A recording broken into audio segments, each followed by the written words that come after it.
Outriders is the latest game from People Can Fly, the developers of Bulletstorm and Gears of War Judgment. But this is their first entry in the looter genre, a genre where many have tried and many have failed.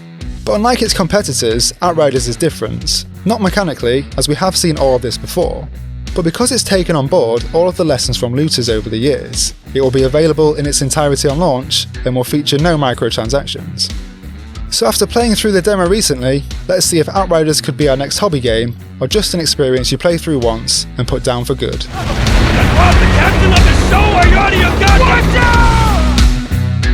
The story of Outriders is one we see a lot in modern entertainment, where Earth is dying due to some climate-based catastrophe, and we need to find a new planet to call home, which in this case is Enoch.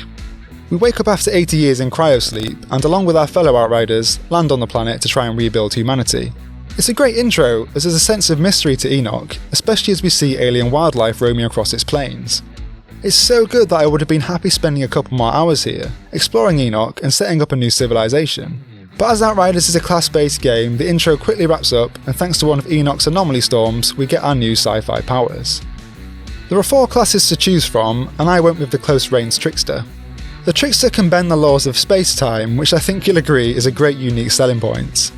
I really enjoyed how our abilities link together within our class. For example, the Trickster has a teleport which puts you behind an enemy, setting them up for a point-blank shot, or for an easy hit with the temporal blade ability. And if things are getting too hectic, there's a slow-mo bubble which slows down bullets, allowing you to easily dodge out of the way. Depending on your class, you'll approach combat differently due to the heal mechanic. If you're the long-range technocrat, you'll probably sit back, as a portion of any damage you deal is returned as health. Whereas the Devastator tank class, as well as the Trickster, heal after close-range kills. It's a clever system that makes combat chaotic, as you balance the risk of pushing forward with the reward of healing. Overall, the gunplay is fine, with good feedback for most weapons, but it lacks the addictive feel that makes looters great. I think more aim assist, especially when hip-firing with the shotgun, would benefit the game, as something just doesn't feel right at the moment. I should point out this isn't a huge issue, as the guns aren't the focus here. The guns are secondary to the abilities. But even after a couple of hours, combat was starting to feel shallow. The loop of teleporting behind an enemy quickly wore thin, as I was essentially rinsing and repeating in every encounter. More abilities in the main game may fix this, but it's hard to say at this stage. There's also a cover system which is supposed to add strategy to combat, but it just seemed at odds with the healing mechanic. I never sat back in cover, as I needed to push forwards to heal. Other people have highlighted that cover is supposed to be for the enemies, which makes sense, as we're forced to charge behind cover to damage them, but I still think more could have been done, rather than having random bits of cover in every level. It's poor design which feels outdated in 2021, but more importantly, it makes every level feel similar. I'm hoping things will improve once we start chasing loot, as Outriders looks strong out of the gate. There's a nice variety of weapons with some good looking legendaries shown in the previews. I also liked how even low level gear had powerful mods, like one called Bone Shrapnel, that explodes enemies firing their bones into anybody nearby.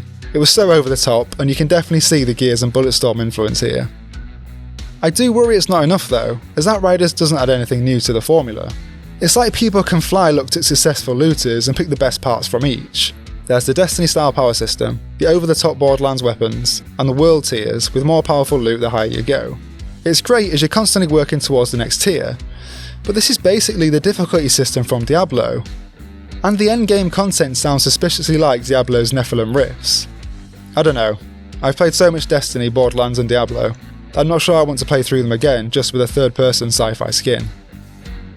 There is one thing that I'd play Outriders for though, as its story, or rather its premise, is genuinely intriguing. Venturing out and exploring Enoch sounds incredible, and I am definitely up for an epic sprawling adventure just to see what's out there. But this isn't going to be a masterclass in storytelling, as the quality isn't great from what I've seen. The writing is laughable at times, like when our character wakes up after 30 years in cryosleep and starts cracking jokes 10 minutes later. Chang sends his regard. Oh, come on! It's right in the middle of my line. You were taking too long. Planning it all the way here. Or in the many eye-rolling lines. Same shit, different planet. It ain't over till it's over. The house always wins. Worst fucking day. Pep talks aren't really my thing. It feels like a shitty action movie you watch with your mates to laugh along with, which I kind of like as a it's so bad it's good kind of thing. I mean, These moments were even funnier due to my character. He looks like he's been stung by a bee, or had an allergic reaction to some shellfish. Thankfully, you can change your appearance at any time back at base, which was appreciated. Other things are just plain bad though, like the constant shaky cam in cutscenes. Shaky cam is fine if it's used properly in action scenes, but using it when two people are standing there talking is distracting. I've never seen this in any game, and I know it would grate on me after 35 hours. Too many loading screens as well, even when you have to jump over a small gap. Could this not have been done in real time? It just harms the pace of the game, as all we want to do is be in combat, but instead we slam on the brakes and wait for the game to load. Apparently this is because everyone in your team needs to load into the same area at the same time, so these cutscenes are a way to show everyone what's happening, so I kind of understand why it's here. It's still jarring though, and people can fly have confirmed this won't change in the full game, which is a shame. It's little things like that, along with the combat and lack of innovation, that makes it hard to recommend Outriders. If the combat was exceptional, it would be different, but even towards the end of a 3-hour demo, I was starting to get tired of it. I think this is a game you pick up in a sale with a couple of mates, and play through once, similar to Borderlands. You could have a lot of fun working through its combat spaces, and laughing at the awful dialogue, but I think afterwards you'd go back to Destiny, or Warframe, or even another new release. I mean, Monster Hunter Rise comes out a week before Outriders. I'm sure Monster Hunter will be a better game, and I know I'll be playing that instead.